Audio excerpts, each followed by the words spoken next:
Hello guys, welcome back to another video. And in today's video, yes, we're learning all about PSLV C25. So, PSLV C25 is a really famous rocket, and I'm gonna tell you guys why. I'm gonna tell you guys why PSLV is such a famous rocket. Why did I choose only PSLV C25 and not Saturn 5 or Apollo or something like that? So, as you can see, here is a picture of the PSLV rocket. This is a picture of a PSLV rocket. So you can take a screenshot if you want. Let me just move the pointer. So let's start. Let's go. The lesson plan. Let me move my camera so you guys don't miss any piece of information.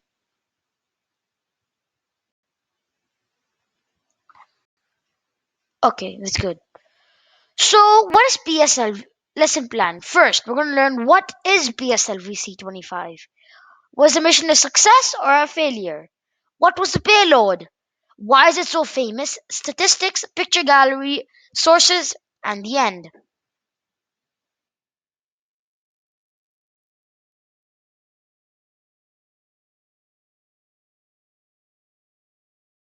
What is PSLV C25?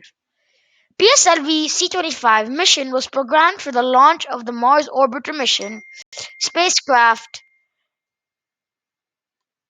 spacecraft into a highly elliptical Earth orbit with a perigee, the nearest point of Earth, and of 250 kilometers, and an apogee, farthest point of Earth, of 23,000 kilometers. So what this basically means is that PSLV-C25 was a launch vehicle of the Mars orbiter spacecraft into a highly elliptical Earth orbit. Means the Earth orbit was highly elliptical. Means it was in a really high. The apogee was really far away. The perigee of 250 kilometers. The nearest point of the spacecraft when it comes to Earth is 250 kilometers. And the farthest point of this rocket from Earth is 23,000 kilometers when it was in high elliptical orbit. But and then slowly the orbit getting raised, and then it shot out of Earth's gravitational pull and went on trajectory to Mars. Was the mission a success? Yes. PSLV C25 successfully placed Mars orbiter mission into Mars orbit on the 24th of September 2014. That's around 6 years ago, yes. So, as you can see in this picture, over here, it left Earth's gravitational pull on the 1st of December 2013, and the Mars orbit insertion was in 24th September. So from December to September, it is flying in space towards Mars. As you can see, the spacecraft trajectory.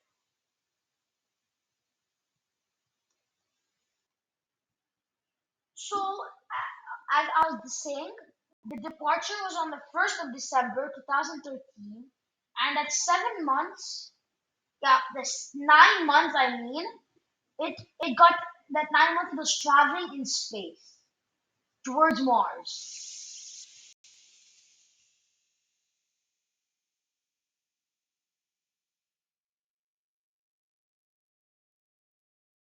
What was the payload?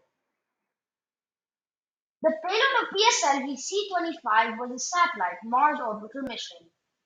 So let me show you guys a quick picture of let me quickly show you a picture of the Mangalyaan. So this was a picture of Mangalyaan. This is a picture.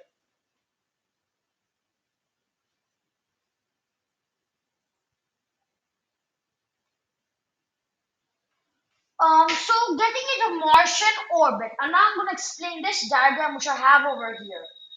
So let me use a pointer for this. So this is the what do you call it? This is the satellite, and it's slowly coming closer to Mars. And then when it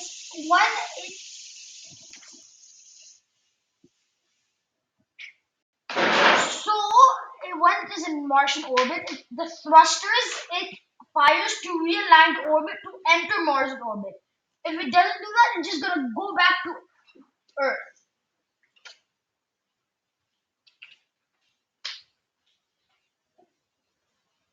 So and then it also fires the engines to get into Martian orbit.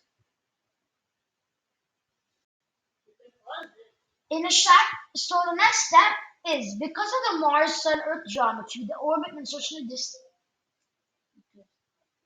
So what this eclipse means is in the part of Mars which is not facing the sun. So over here, the dark part of Mars. That's when the spacecraft is the engines stop.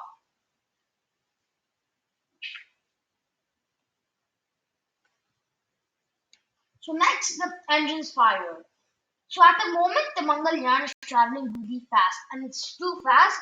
So it cannot it cannot go to Martian orbit because it's traveling too fast. So that's why the spacecraft it turns around and fires in the opposite direction to slow the spacecraft down. To slow the spacecraft down to actually make it into the orbit. So while it is in the while it's firing its engines, it loses communication with Earth because, as I told before, it turns around, right? So the antenna is not facing Earth, so they cannot communicate with Mangalyaan. Mangalyaan is the name of the is not in the name is the name of the satellite. So while velocity is a quantity which is speed plus direction. So when the velocity is slow enough to get in the Martian orbit, and when it's inserted into the Martian orbit, then the spacecraft realigns itself and points at the antenna towards Earth, so the communication can resume. Why is it famous? PSLV is famous because India was the first country to go to Mars in the first try. It because in all like US, the first try they failed, but many people argue that because they say that India had the 21st century technology and America had the olden technology. But I still feel really proud that India was actually one of the first countries to go to Mars in the first try. It's the fourth country to go to Mars, but the first country to go in the first try. Now let's do some statistics. So this is let me just move my how much slides are there? Yeah, there's 12 slides. Oh, spoiler. Statistics. So here this is the stages, okay? In the external boosters are let me just show you. The external boosters are these. These at here. They're not part of the rocket, they're just to create thrust. Statistics. Stage 1. The propellant mass in tons. Propellant is the fuel and oxidizer. I'm going to make a video about the rocket engine. So just think about this. Fuel propellant is like kind of like for a car you need fuel, for a rocket you need propellant. For stage 1, it has 138 tons of propellant. The boosters have approximately 12 tons of propellant. Stage 2 has 42 tons of propellant. Stage 3 has 7.6 tons of propellant, around 8 tons of propellant.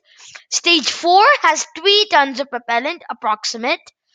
As you can see, as you go up, as you go the higher stage, the propellant mass decreases, except external boosters because external boosters are so small. The external boosters are super duper small. So that's why they don't carry that much of propellant.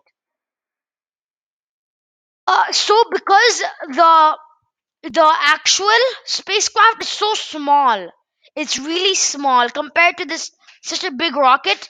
The what do you mean? The spacecraft is really small. The propellant tank is a super just a small semicircle. Peak thrust in Newton.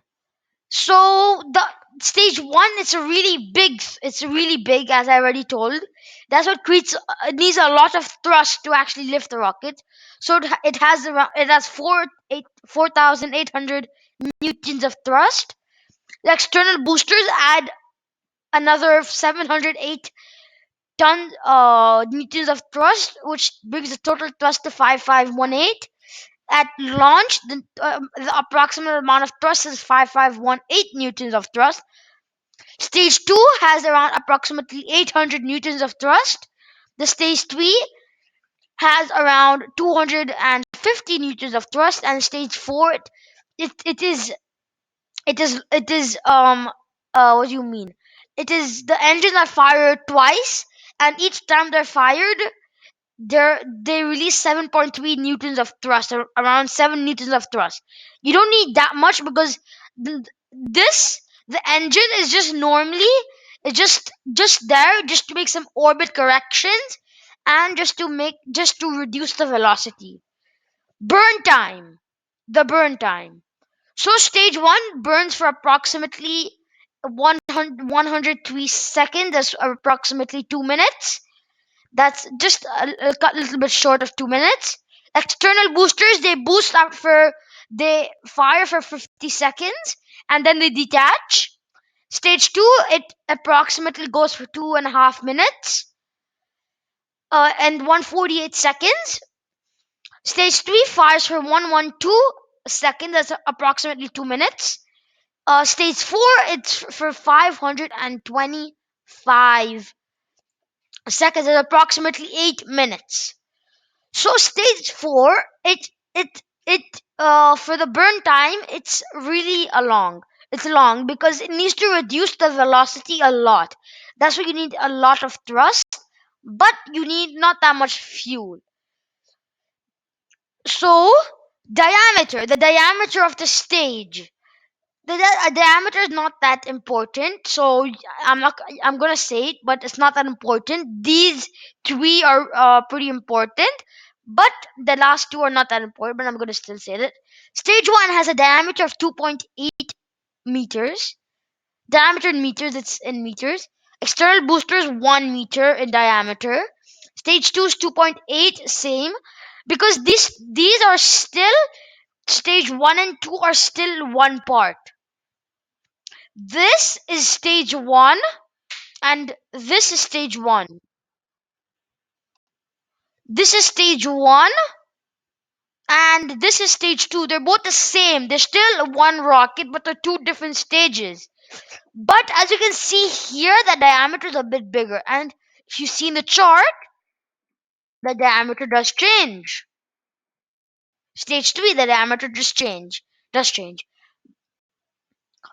The length 20 meters, 12 meters. Stage 1 20 meters. It's the largest, it's a core stage. So one which actually puts the rocket into a nice good altitude. External boosters length 12. It's really small, the external boosters. Stage 2 12.8 meters. Stage 3 3.6 meters. Stage 4 2.7 meters. And now we're gonna go into the picture gallery of some pictures taken by Mangalyaan. Mangalyaan has the MCC Mars color camera, so that's why it can take high definition pictures of Mars. So now let's see some nice pictures.